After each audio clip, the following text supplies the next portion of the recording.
Alien warrior left for dead after losing her legs. Only a human marine refused to leave her. Hello everyone. Before we begin today's story, I have a small favor to ask. Please hit subscribe and turn on the notification bell so you never miss our channel's new videos. It's quick, free, and the best way to support us in bringing you more dramatic stories. Your support means the world to us. Where are you watching from? Drop your city or country in the comments below. Thank you very much. Now, let's return to our main character. The battlefield was still hissing when Elias Kane pushed himself out from under a half-melted cargo plate, the metal hot enough to burn through his gloves. The air tasted of scorched polymer and ozone, the kind that clung to the back of his throat and made every breath feel like inhaling powdered rust.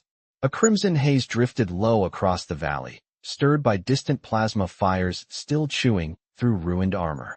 His HUD flickered, static crawling like frost along the edges. Battery at 12%. Ammo down to 2 magazines. No comms. No squad signatures. Just him and the dead silence of a war that had moved on without him. He took one step and winced as something cracked beneath his boot. A shattered visor, still warm. The Veroan assault had hit harder than anyone expected, a wall of fire and thunder that turned the ridge into glowing glass. Elias had been thrown nearly 20 yards when the gunship exploded. The fact he was standing at all felt like a cosmic accident. He scanned the horizon, hoping for movement, a flare, anything that looked remotely human. Nothing. Only the wind dragging thin streams of dust across fields of twisted metal. Then, movement. Barely a flicker in the corner of his eye. Elias spun, rifle raised. Another shape lay half buried in slagged sand, armor cracked, faintly reflecting the dying light. A Veroan. Tall, broad-shouldered, and somehow still alive. He approached carefully, every muscle tense. The warrior lay on her back, breathing in shallow, ragged pulls. Her skin, a deep slate with faint silver patterns, was smeared with dark blood. Her legs ended abruptly above the knee, cauterized stumps still smoking at the edges. She reached for a blade that wasn't there, fingers curling weakly. Her eyes opened, sharp, predatory, burning with defiance even as her body trembled. Finish it, human. She rasped, voice fractured like cracked glass. Elias tightened his grip on his rifle, then loosened it. No one deserved to die like this. Not burned into the ground. Not left as carrion for drones. He knelt despite her glare. Easy, he murmured. I'm not here to kill you. Liar. She spit back, though even the insult seemed to cost her. She tried to lift herself, only to collapse again. Elias looked at the horizon. No reinforcements. No med evac. No shelter except the collapsed research bunker he'd spotted earlier. He should leave her. The war said leave her. Logic said leave her. But watching the breath tremble in her chest, watching the way she fought to keep her chin high even now, something inside him refused. Come on, he muttered, sliding his arms under her shoulders. She hissed in pain, instinctively clawing at his chest plate. Put me down, human.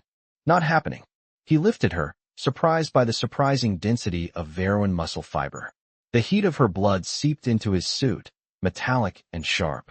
Why help? She forced out between breaths. Elias didn't answer. He just started walking toward the bunker, every step sinking into soft, still warm ash.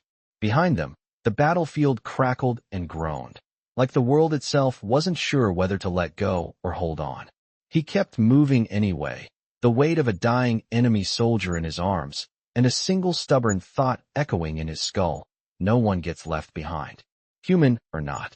The bunker entrance had collapsed into a slanted corridor of bent steel and cracked concrete, its emergency lights flickering in a faint amber glow that barely cut through the drifting dust.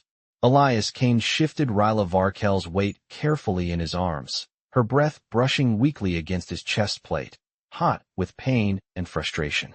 The interior smelled of burnt wiring and stale air, the kind that had been trapped too long without circulation. His boots crunched over shattered glass and loose plating as he forced himself deeper inside. Each step echoed like hollow drum beats, reminding him that the structure was close to failing. Rhyla stirred, her fingers gripping the front of his armor with fading strength. Human, put me down, she hissed, voice sharper than her strength allowed. I am a warrior. I do not get carried. Elias answered without slowing. You lost too much blood to crawl, let alone fight. Hold on. This is shame, she whispered, turning her face away. My people abandon the weak. You should do the same. He adjusted his grip, tightening just enough to keep her steady. Good thing I am not your people. The bunker opened into a wider chamber, once used for research. Broken consoles lined the walls, their screens shattered but still casting faint blue sparks. Elias eased Rhyla onto a low support beam angled like a makeshift bench. She winced as her remaining limbs touched cold metal. Her jaw clenched until the tendons in her neck stood out like cords. I do not need your pity, she muttered. You think this is pity? Elias knelt beside her, pulling a field medpack from his belt. You are still breathing. That is enough reason. Her silver-patterned skin glowed dimly under the emergency lights as she watched him disinfect the scorched edges of her wounds. The Veroan usually kept their pain hidden behind stoicism, but even she could not fully mask the tremor that passed through her. Your hands are steady, she said, almost surprised. Most humans I have encountered shake when facing one of my kind. Maybe they did not know you were bleeding out, Elias replied. Makes you seem a little less terrifying. Her eyes narrowed. I am still terrifying. Sure, he said, taping down the last bandage, just with fewer legs at the moment. She made a sound between a snarl and a laugh, the first hint of anything but rage since he found her. The bunker groaned overhead, dust drifting down like powdered bone. Elias scanned the ceiling with a frown. We cannot stay long. This whole place might come down. Rhyla closed her eyes briefly. Leave me here. I slow you down. Not happening. Elias stood, checking his rifle's charge. The display flickered. Battery at 7%. He sighed. We need to rest before we move. Just a few minutes. Rhyla opened her eyes again, quieter now. Human. Elias. She tasted his name like it was foreign. Why risk your life for an enemy? He leaned against a scorched pillar, letting the weight of exhaustion settle into his bones. Because out there, he said, nodding toward the battlefield beyond the bunker walls, everybody decided killing is easier than helping. I am tired of that. She stared at him for a long moment, something unreadable in her gaze. Not gratitude. Not trust. But confusion deep enough to crack her warrior pride. Your species is strange, she whispered. We get that a lot. The temperature dropped as another gust of outside wind forced its way through cracks in the structure. Rhyla shivered despite herself. Elias unclipped a thermal blanket and draped it over her shoulders. She almost protested, then stopped, fingers brushing the fabric as if unsure why he bothered. For the first time, her eyes softened. My people would call this weakness. Then your people are wrong. The emergency lights sputtered again, dimming to a dull pulse. Somewhere deeper in the bunker, a steel beam collapsed with a distant crash. Elias lifted his rifle, scanning the dark. We move soon, he said. Rhyla looked at him, studying his face with a slow, deliberate intensity. You should have left me, she murmured. Maybe, Elias replied. But I did not. And in the dim half-light, with rubble surrounding them like the bones of a dying world, the warrior who had been abandoned by her own people held his gaze for several silent seconds. Long enough for Elias to see that something inside her had shifted, even if she would never admit it. The bunker entrance had collapsed into a slanted corridor of bent steel and cracked concrete, its emergency lights flickering in a faint amber glow that barely cut through the drifting dust. Elias Kane shifted Rhyla Var'Kehl's weight carefully in his arms, her breath brushing weakly against his chest plate, hot with pain and frustration. The interior smelled of burnt wiring and stale air, the kind that had been trapped too long without circulation. His boots crunched over shattered glass and loose plating as he forced himself deeper inside. Each step echoed like hollow drum beats, reminding him that the structure was close to failing. Rhyla stirred, her fingers gripping the front of his armor with fading strength. Human, put me down, she hissed, voice sharper than her strength allowed. I am a warrior. I do not get carried. Elias answered without slowing. You lost too much blood to crawl, let alone fight. Hold on. This is shame, she whispered, turning her face away. My people abandon the weak. You should do the same. He adjusted his grip, tightening just enough to keep her steady. Good thing I am not your people. The bunker opened into a wider chamber, once used for research. Broken consoles lined the walls, their screens shattered but still casting faint blue sparks. Elias eased Rhyla onto a low-support beam angled like a makeshift bench. She winced as her remaining limbs touched cold metal.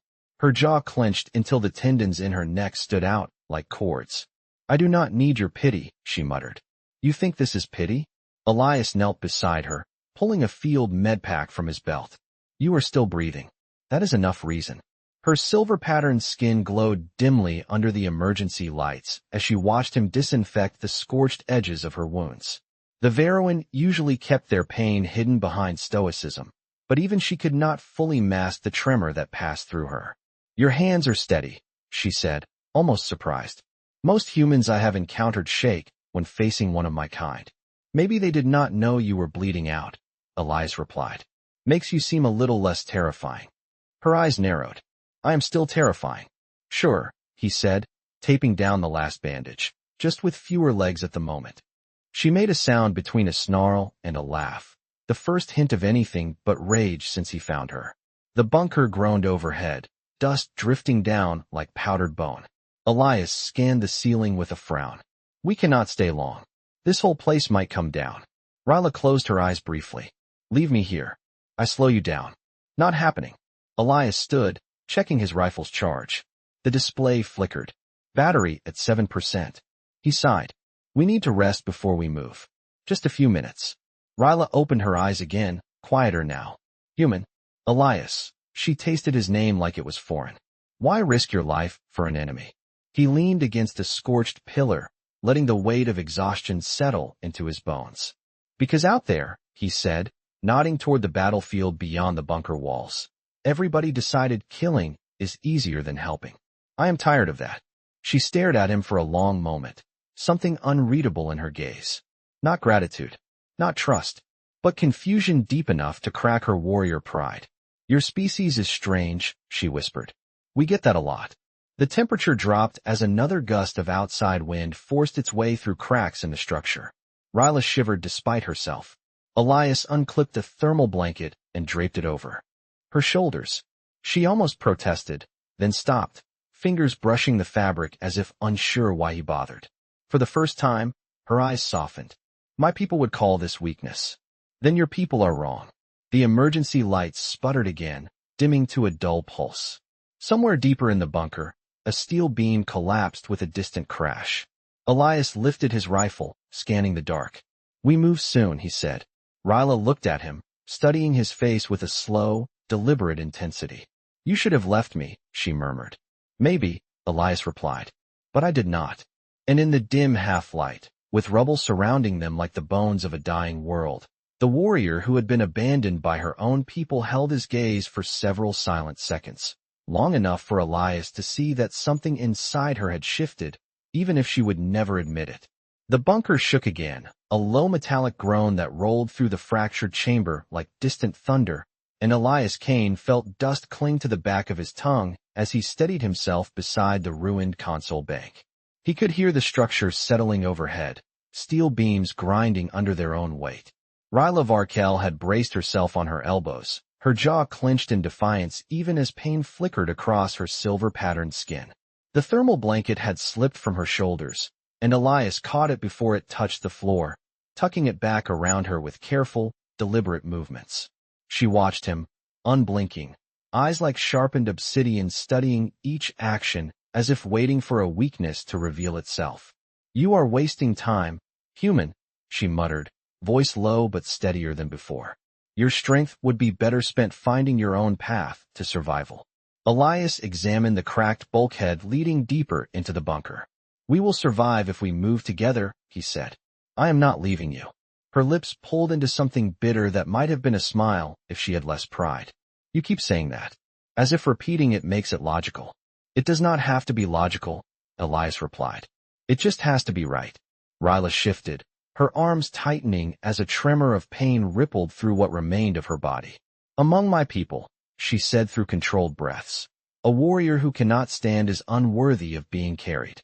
And a warrior abandoned in battle is expected to die with dignity." "That is not how I was trained," Elias said. "We do not leave our wounded behind." "You're wounded," she corrected. "Not your enemies." He met her gaze. "You are someone bleeding on a floor." That is the only category that matters right now. Another groan reverberated through the bunker as a section of ceiling sagged an inch lower, scattering sparks from a damaged conduit. The emergency lights dimmed to a deep amber glow, casting long shadows that seemed to creep along the walls. Elias checked the power cell on his rifle out of habit, even though he knew it was down to a dying charge. "We need to get to the surface," he said.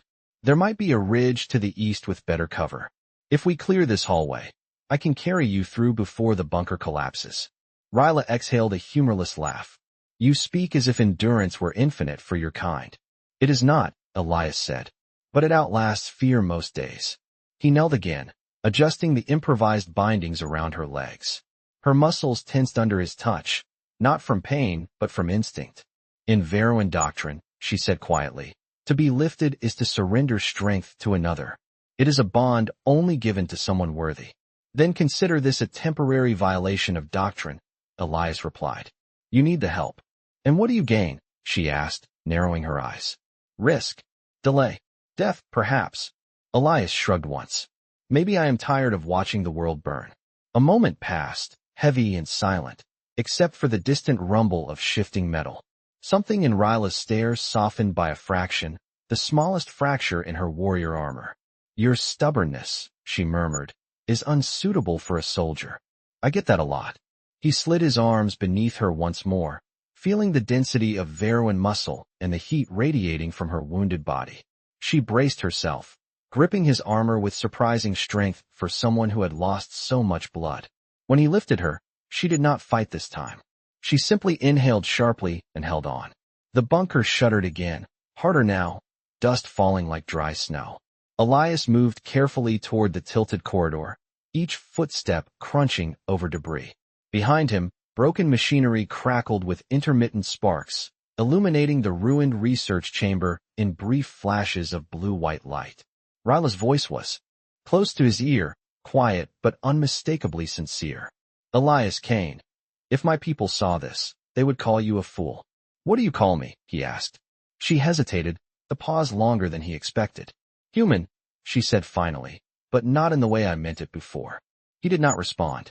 He just kept moving, the weight of her body firm and real in his arms, the collapsing world around them groaning in protest as the last safe path narrowed into darkness ahead of them.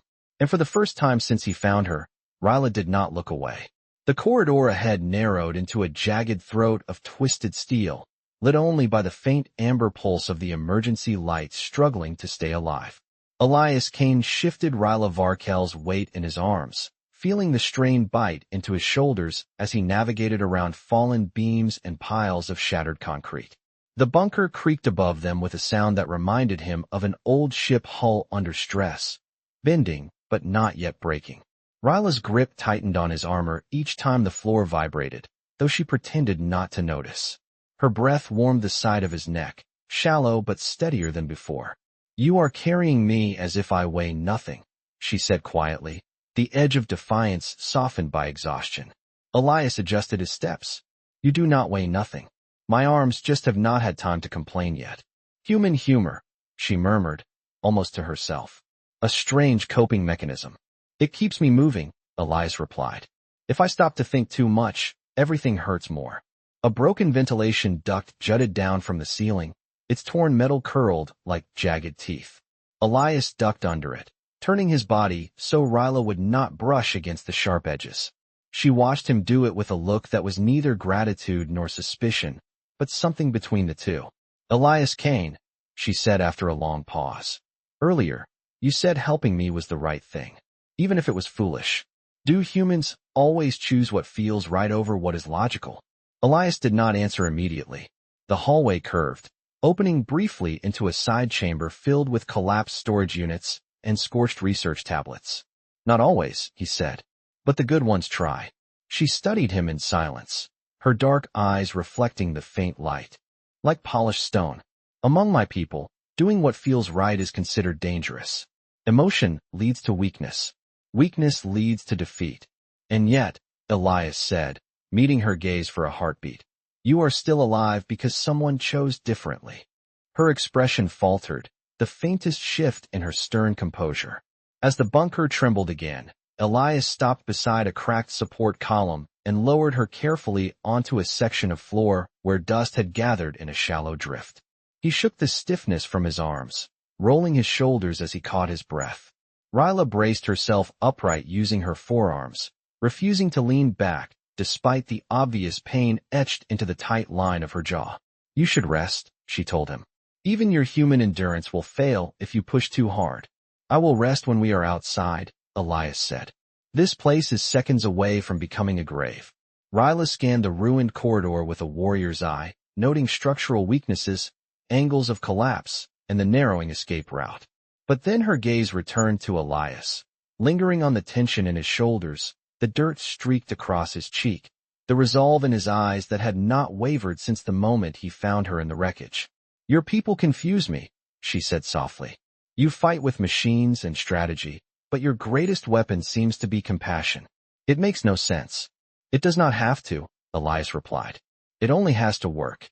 A faint crack echoed through the chamber, followed by a shift in the air pressure as dust rained from the ceiling. Elias moved immediately, scooping her back into his arms before the ground settled. She did not protest this time. Her hands curled into the fabric of his torn uniform, steadying herself as he stepped around a fallen girder, glowing faintly with leftover heat from whatever energy blast had struck this part of the bunker. "Elias Kane," she said again, quieter now. "When I fought your kind on the battlefield, I believed humans were predictable, reckless, fragile. Yet you—" She hesitated, her voice lowering further. "You carry me as though my life holds value, even to you." Elias took a slow breath. "It does." The lights flickered harder, dimming to a barely visible pulse, like the bunker was taking its final breaths. Elias pushed forward into the tightening tunnel, the air growing colder with each step. Rhyla held on to him, not out of pride this time, but out of something far more human. "If we survive this," she whispered, her voice almost lost beneath the groaning metal, "my people will not understand what you have done." "Then let them be confused," Elias said. "I am getting you out of here." For the first time since he found her on the battlefield, Rhyla did not hide her expression. She looked at him with something raw, fragile, almost young beneath the warrior exterior. And as the bunker let out another warning tremor, she whispered one final word, not in defiance, but in recognition. "Human." The bunker's final corridor constricted into a slanted chute of fractured stone and warped alloy. Each breath inside, it tasting of rust and stale heat, as Elias Kane pushed forward with Rhyla Var'Kehl held firmly against his chest. The emergency lights had long since died, replaced only by the dim glow of his suit's shoulder lamps, which flickered with every jarring tremor that rattled through the structure. Ryla's arms tightened around his neck as another vibration pulsed underfoot. Dust spilled across his boots like dry sand. "The walls are shifting," she murmured, voice low but controlled. "This place is collapsing in stages." Elias steadied his grip before his footing slipped on a slanted section of flooring. "Then that gives us stages to outrun." "You are absurd," she said softly, though there was no disdain left in it, only bewildered truth. He kept moving, boots scraping over debris, the sound echoing like a heartbeat in the dark. His lungs burned with the stale heat, and sweat prickled down his spine beneath the torn uniform. But he did not dare slow. Ryla's weight, once a strain, had become its own kind of momentum, something anchoring him to the idea that stopping was not an option. Up ahead, the hallway split into two narrow shafts, both half-collapsed. Elias paused, shifting her in his arms as he leaned into the left passage and scanned for airflow. Nothing. He turned his head toward the right. A faint draft brushed his cheek, cool and sharp like the breath of the outside world. "There," he whispered, adjusting his stance. "Fresh air. The surface is close." Rhyla lifted her head slightly, dark eyes reflecting the flicker of his shoulder lamp. "You trust small signs too easily." "No," he said, stepping into the tight passage. "I trust survival." The right-hand tunnel was even narrower, forcing Elias to angle his body so Rhyla would not scrape against the jagged metal along the walls. The sound of shifting beams followed them like distant footsteps, a reminder of the seconds slipping away. Rhyla watched him with an intensity he could feel more than see. "Elias Kane," she said, her voice faint from exhaustion. Your persistence borders on recklessness. Why do humans insist on challenging inevitability? Because inevitable things only stay that way if no one fights them, he replied. And I am too stubborn to accept a bad ending. Another tremor shook the corridor. A section of wall sheared free behind them and crashed down, sealing the path they had just crossed. Elias did not look back. He tightened his hold on Rhyla, adrenaline pushing him forward even as fatigue clawed at the edges of his focus. Her fingers found the collar of his uniform, gripping lightly, not in fear, but in something closer to trust. Your species, she said slowly, chooses compassion even when it weakens your chances of survival. This confuses me. Elias ducked beneath a sagging support beam, his breath harsh in his ears. Maybe compassion is what keeps us alive, he said, even when logic says otherwise. Logic keeps warriors alive, Rhyla countered. Compassion gets them killed. Then I guess I am not much of a warrior, he answered. She studied him for a long heartbeat, the kind that stretched between two people who had begun as enemies and had become something neither fully understood. No, she whispered, you are something rarer. Before Elias could respond, a gust of fresh air rushed past them, cool and crisp compared to the bunker's stale atmosphere. Light, faint, but real, filtered through a jagged opening up ahead. We are close, he said. Rhyla shifted weakly, bracing herself. You will need both hands to climb. Leave me here and return once you reach the top. Elias barked out a breath that almost resembled a laugh. Not happening. He approached the opening, a vertical split in the ceiling where daylight spilled through cracks. Broken rebar and warped metal formed a rough ladder leading upward. Elias tightened his grip, bracing his stance. Ryla's eyes widened slightly. You truly intend to climb while carrying me. I truly intend to live, he said.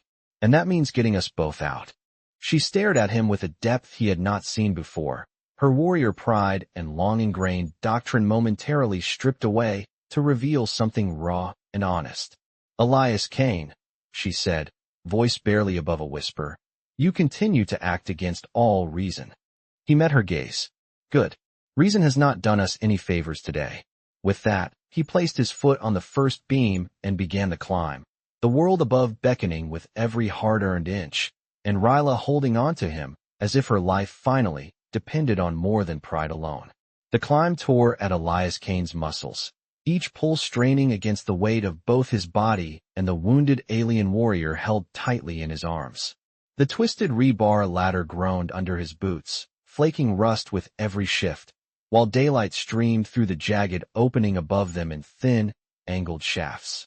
Dust rained with each movement, catching the fading beam of his shoulder lamp as the lower section of the bunker continued to crumble beneath them. Rhyla Var'Kehl pressed closer to him as another tremor rattled the structure. Her breath trembled against his collar, and though she tried to hide it, Elias felt the tension in her arms as she tightened her grip. Elias Kane, she murmured, her voice strained but steady. Your hands are shaking.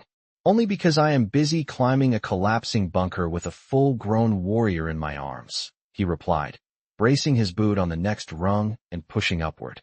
Shaking seems reasonable. She huffed a breath that might have been a laugh, the faintest spark of emotion flickering across her face. This is madness, she whispered. Not madness, Elias said. Determination. A violent shudder ripped through the structure. Metal screamed as an entire section of the bunker gave way below them, sending a gust of debris up the shaft. Elias shielded Ryla's head with his arm, gritting his teeth as the cloud of dust and grit pummeled them. When it settled, he did not hesitate. He climbed faster. Rhyla watched him with an expression he could not decipher. Fierce, conflicted, almost reverent. Elias Kane, she said again, softer now. If you fall, we both die. Then I will not fall. The jagged opening drew closer, sunlight brightening the edges of twisted steel until Elias could almost feel the warmth reaching for them. But just as he lifted his boot for the next step, a sharp metallic snap cracked through the air. The rung beneath his foot sheared away. Elias dropped several inches before catching himself on the rebar with one arm, his body jerking violently from the sudden shift. Rhyla gasped, instinctively clutching tighter as his grip strained. Pain shot up his shoulder, but he forced his fingers to hold. Elias Kane, she whispered, voice raw with something dangerously close to fear.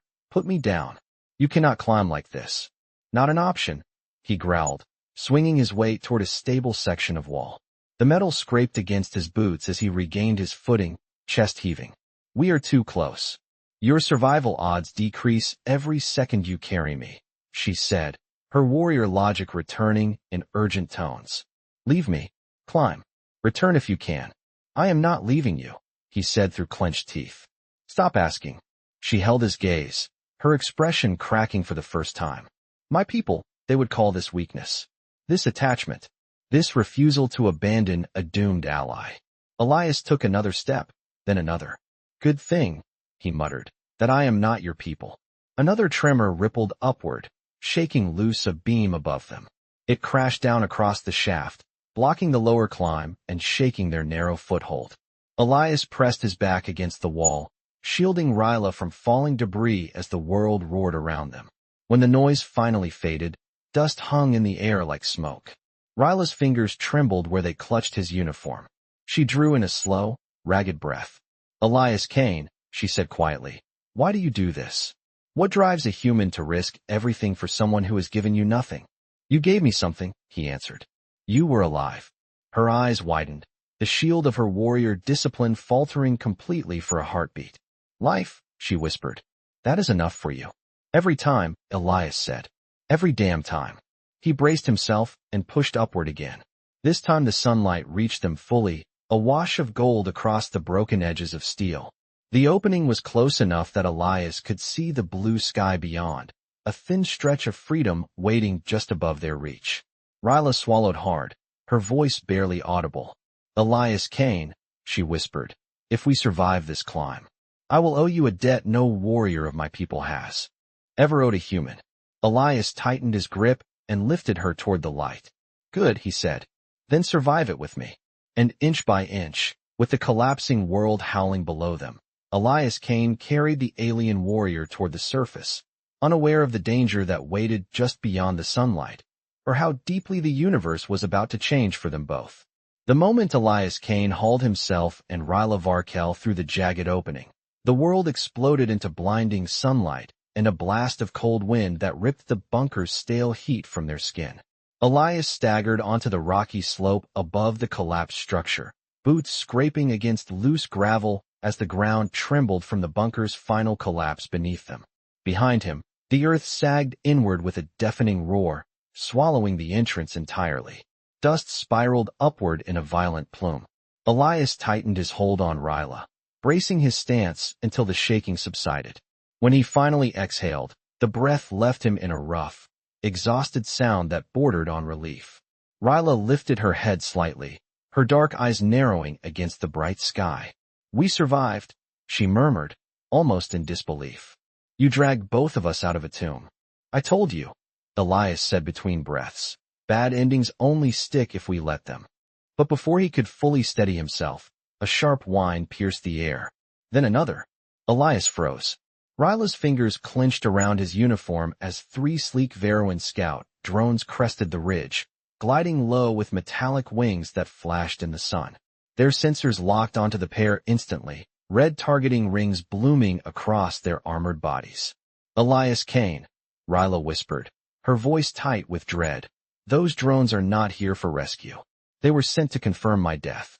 The lead drone swooped lower, projecting a harsh, modulated voice in the Veroan tongue. Rhyla stiffened. Elias adjusted her weight in his arms. What did it say? It ordered confirmation of termination, Rhyla replied. Mine. And yours, since you are assisting me. Elias shifted his stance, scanning the barren landscape for cover. Nothing but rock spires and open desert. No ammunition, limited strength, and drones with full weapons capability. Not ideal. Can you communicate with them? He asked. Convince them we are not a threat. Ryla's jaw tensed. They follow only combat protocols. They will not disobey. The drones tightened formation. Energy. Cells hummed as plasma weapons charged. Rhyla looked up at him, and for the first time since he found her on the battlefield, fear cracked through the warrior discipline she held like armor. Put me down, she said quietly. You cannot fight while carrying me. Not going to fight, Elias muttered, shifting his footing as the drones aimed. Going to run. Run. Ryla's voice sharpened. Across open terrain? They will cut you down before you take 3 steps. Maybe, Elias said. But I am still running. And he did. He bolted across the shattered terrain with every ounce of strength left in his body, lungs burning as he shielded Rhyla from the hail of plasma shots erupting behind them. The ground exploded mere feet from his boots. Bursts of blue fire licked the air. Rhyla pressed herself tighter against him, her voice trembling. Elias Kane, stop. Your death will serve no purpose. Wrong, he gritted out. Keeping you alive serves every purpose right now. A plasma bolt screamed past his shoulder, searing the fabric of his torn uniform. Another clipped a rock to his right, blasting shards across his face. He pushed forward anyway, vision blurring at the edges. The drone's adjusted angle, closing in for a direct kill shot. Rhyla twisted in his arms despite her injuries, her voice breaking with urgency. Elias Kane, listen to me. Those drones carry the crest of high command. My father's crest. If they are here, her voice faltered. Elias skidded behind a narrow rock outcropping, barely large enough to shield them for a moment. Your father sent them? He asked. Rhyla swallowed hard. No, my father is dead. These were sent by the council that betrayed me. The drones descended again, their shadows slicing across the ground. Rhyla turned her face toward Elias, her expression stripped bare of pride for the first time. Elias Kane, I must tell you something before we die.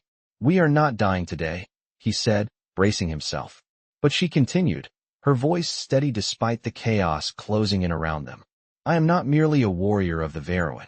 I am the heir to the High Blade, commander of the 7th Legion, daughter of the leader who once held the entire frontier under his command. Elias blinked, stunned. You are royalty? In your terms, she said. Yes. The drones locked onto their position. Rhyla drew a breath, her voice turning fierce again. And the council wants no heir. That is why they left me on the battlefield to die. Elias absorbed her words in a single heartbeat, then lifted her tighter in his arms. Then I am definitely not letting them finish the job. The drones fired, and Elias ran again. Because sometimes survival was not about strategy or strength. It was about refusing to let someone die when the universe expected you to accept it. The desert wind tore across the ridge as Elias Kane sprinted over broken stone. Rhyla Var'Kehl held tight against his chest, while the Veruin drones closed in from behind with a rising metallic shriek. Plasma fire scorched the ground at his heels, blue-white bursts lighting the air like lightning trapped too close to the earth. His boots slid on gravel, but he never loosened his grip. Rhyla could feel the tremor in his breath, the raw strain in his muscles. Yet he kept running, kept shielding her body with his own as if nothing else mattered. The ridge dropped into a shallow ravine ahead, jagged rocks forming uneven cover. Elias leaped, hit the ground hard, rolled, and tucked Rhyla into the curve of his body as a barrage of plasma fire exploded above them. Shards of stone peppered his back, slicing fabric and skin, but he did not cry out. Rhyla grabbed his collar, her voice fierce with desperation. Elias Kane, stop. You cannot outrun machines. Elias pushed himself upright, chest heaving. I do not need to outrun them. I just need to think faster than they do. The nearest drone dipped into the ravine, its red targeting lights locking onto them. Ryla's hand slid weakly across his shoulder as she whispered, You saved me once. That is enough. You can still survive if you leave me. Elias stared at her, the words hitting him harder than the battlefield blast that threw him into the bunker hours ago. I told you, he said softly. I am not leaving you. Not then. Not now. Not ever. The drone fired. Elias twisted sharply, rolling behind a cracked boulder as the plasma bolt detonated inches from his boot. The shockwave rattled his bones. He knew he was outmatched. No ammunition. No reinforcements. No place left to run. And yet, even as the drones tightened their formation for a final strike, Ryla's fingers curled into his uniform, her eyes burning not with fear, but with something far older and sharper. Elias Kane, she said, her voice trembling with a warrior's fury. I am heir to the High Blade. The crest of my bloodline has override command over all Veruin warcraft. Even the council cannot erase that. Elias blinked, stunned. You can stop them? Only if they recognize my authority, she said, and only with a direct biometric signal. She lifted her hand weakly, her silver-lined skin glowing faintly. Place me in their line of sight. Elias did not hesitate. He rose from behind the boulder with Rhyla cradled in his arms, fully exposed to the drones above. Plasma weapons aimed instantly, charging with a rising whine. Now, Rhyla, he whispered. She lifted her hand, her voice cutting through the desert air with command and lineage. The drones froze. Their lights flickered. Their weapons dimmed from bright white to a low, uncertain blue.